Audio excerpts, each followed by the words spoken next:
माताओं और बहनों, मैं आपका हार्दिक दिल से अभिनंदन करता हूं, बुजुर्गों को प्रणाम करता हूं और बहुत बहुत धन्यवाद देता हूं कि आप लोग किसान संगठित हैं। मेरे साथ आदरणीय देवव्रत वाजपेयी जी,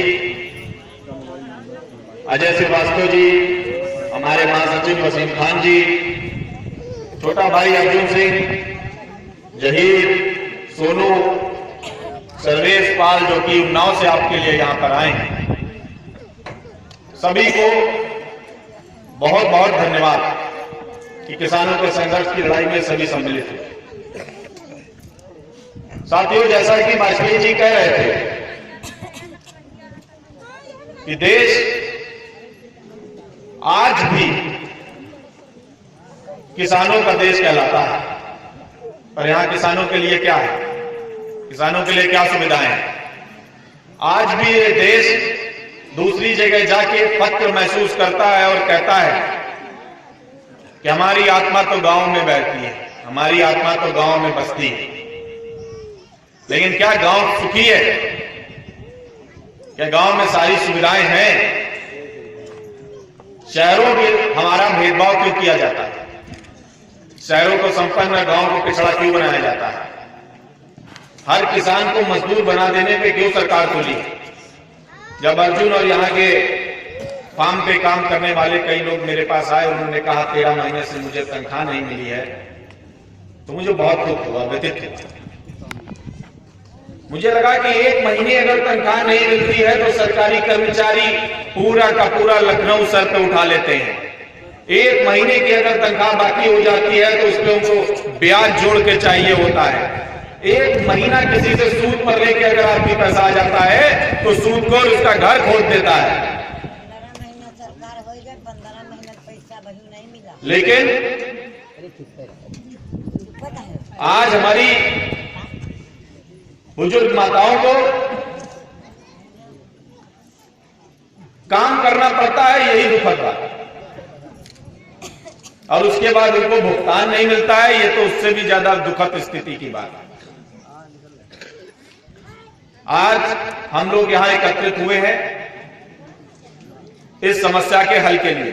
यह समस्या किस प्रकार से इसका निराकरण किया जाएगा, इसका हल किया जाएगा, मुझको इससे पहले बताया गया। कई बार यहां मीटिंग हुई, लेकिन उसका कोई हल नहीं निकला। कहीं ना कहीं फिर वही भ्रष्टाचार और मिलीभगत में सब कुछ खत्म हो गया। तो मैं आपको आज ये आश्वासन दिलाने आया हूं कि अगर किसान मंच यहां पर आया है तो आपके वेतन का एक पैसे का भुगतान जल्द से जल्द, कोशिश रहेगी कि इसी महीने में हो जाए। शासन पैसा कहां से लाए, ये हमारी दिक्कतें नहीं है। हमने मेहनत किया है, हमारे लोगों ने मेहनत किया है, हम लोगों ने काम किया है, हमको हमारा हक चाहिए, भीख नहीं मांग रहे हैं जैसे सभी लोग कह रहे थे। इससे पहले 3 फसलें बर्बाद हुई। किसान पहले से बहुत ज्यादा समस्याओं से जूझ रहा है।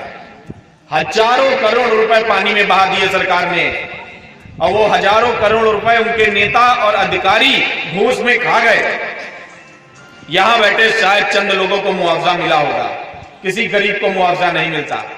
हम लोगों ने अभी लखनऊ में घेराव किया था, क्योंकि हमने शासन से सिर्फ एक मांग रखी थी कि जिन किसान परिवार के लोगों ने आत्महत्या कर ली है उनको आर्थिक मदद दी जाए। क्या मेरी मांग नाजायज है? क्या मैं गलत बात बोल रहा हूं? धर्म में कोई मर जाता है, मजहब में कोई फांसी लगा लेता है, तो आप उसके घर 50-50 लाख का चंदा दे आते हो? आपका कोई कर्मचारी बीमार भी हो जाता है तो आप उस पर लाखों रुपए लगा देते हो। और हम देश के लिए अनाज उपजाते हैं, हम देश का पेट भरते हैं, हमारे लिए कोई जिम्मेदारी नहीं है। हर चीज की आप पेंशन योजना बनाते हो और अपने अनुसार बांटते हो, अपने अनुसार लोग चिन्हित करते हो। बसपा की सरकार थी तो महामाया जिसको मिली थी, अब उसको सपा की सरकार में लोहिया पेंशन नहीं मिलेगी। ये कहां से ना है? उन्होंने भी सरकार बनाई थी, आपने भी सरकार बनाई, उनका भी साथ जनता ने दिया था, आपका भी साथ जनता ने दिया था। भाजपा आई तो भाजपा का साथ भी जनता ने दिया, और आज हमारे प्रतिनिधि कहां चले गए? वो कहां पर है?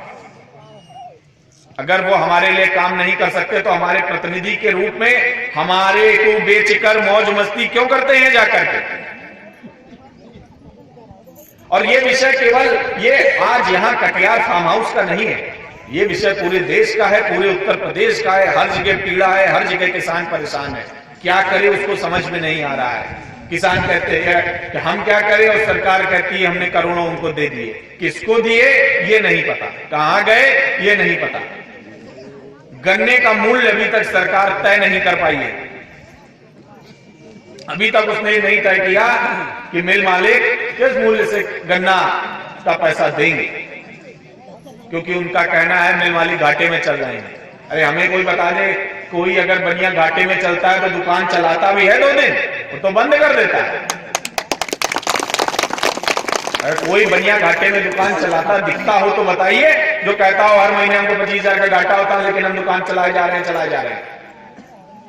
ऐसा कहीं तो कुछ होता नहीं। जैसा वाजपेयी जी बार-बार कह रहे थे कि हमको धर्म और जाति से ऊपर उठकर किसान बनना होगा, हमको किसानों की तरह एकजुट होना होगा, हमको बात अपनी करनी होगी, हमको अपने बच्चों के भविष्य की बात करनी होगी। आज आपका वर्तमान ये है तो आप सोचिए आपके बच्चों का भविष्य क्या होगा, क्या करेंगे वो। हमको एकजुटता दिखानी होगी और डर को छोड़ देना होगा। सैकड़ों मुकदमे मुझ पर शासन ने लगाए, चोरी नहीं की है, चोर तो खुले घूम रहे हैं, भ्रष्टाचार नहीं किया है, वो तो ताला लगा के भाग गए हैं। सिर्फ अपराध इतना करता हूं कि गरीब की आवाज को उठाता हूं और उनके पास ले जाता हूं, और इस अपराध में उनको फांसी भी देना है तो मुझे दे दे, मुझे कोई फर्क नहीं पड़ता। आया हूं तो जाऊंगा और सभी को जाना है।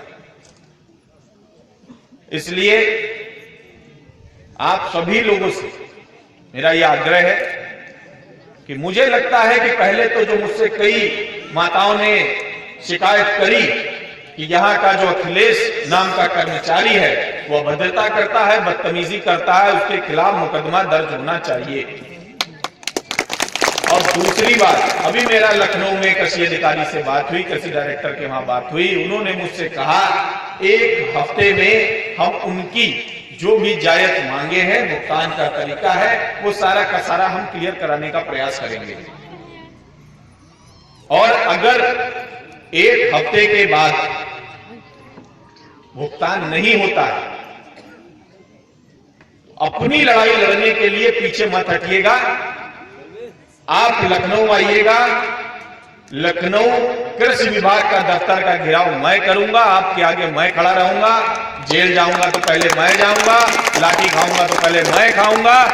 आपके ऊपर आंच नहीं आने दूंगा, लेकिन आपको खड़ा रहना पड़ेगा, आपको अपने हक की लड़ाई लड़ने आना पड़ेगा और बिना डर के आना पड़ेगा। इसी के साथ एक बात आपको और बता देना चाहता हूं कि 17 फरवरी को हम लोग लखनऊ में किसान सम्मान दिवस मना रहे हैं। प्रदेश में जिन जिन किसान परिवारों के वहां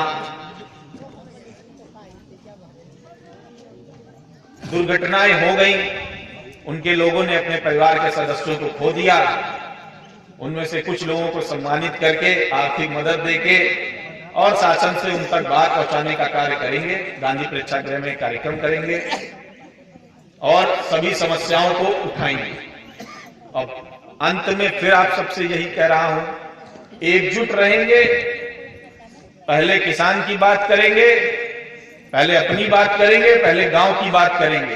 गांव से जाने की बात नहीं करेंगे, गांव में सहमत होने की बात करेंगे। ये नहीं कहेंगे कि लखनऊ में बिजली आती है वहां जाके रह ले।